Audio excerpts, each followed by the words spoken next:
என்னோட வட்டி கடை, என்னுடைய ஆசுவாசம், என்னுடைய சுமை தாங்கி என் பொண்டாட்டி கலாவுக்கு ரொம்ப நன்றி.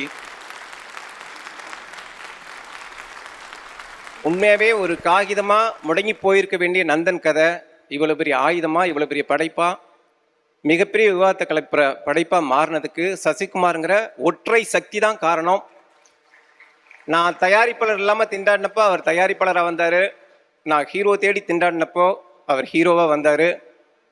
எனக்கு எல்லாமும் இருந்து நந்தனை இவ்வளவு பெரிய வீரியமான படைப்பாக மாற்றின சசிகுமார் சாருக்கு தான் இந்த விருது சமர்ப்பணம். மிக குறிப்பாக ஒரே ஒரு வார்த்தை, சிறந்த கதைக்கான விருது நந்தனுக்கு விகடன் கொடுத்துருக்கு.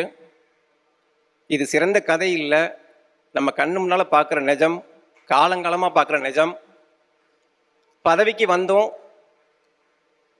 அதிகாரத்தை அங்கீகாரத்தை அடைய முடியாமல் போராடுற பல நூறு தலித் பஞ்சாயத்து தலைவர்களுடைய வாழ்க்கை, அவங்களுடைய துயரங்களை தொகுத்து தான் நந்தன் படம் பண்ணமே தவிர ரூம் போட்டு யோசிச்சோ கதை விவாதம் நடத்தியோ அந்த கதையை எழுதலை.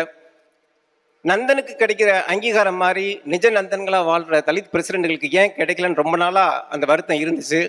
ஆனால் சமீபத்திய குடியரசு விழாவில் 40-50க்கு மேற்பட்ட தலித் பஞ்சாயத்து தலைவர்கள் முதன் முறையாக நாங்கள் கொடியேற்றினோம் சார், எங்கள் கையால் கொடியேற்றினோம், நந்தன் சாதிச்சது இதுதான்னு அவங்களுடைய பதிவுகளை அதை போட்டப்போ மனசு ரொம்ப ஆசுவாசமாயிடுச்சு.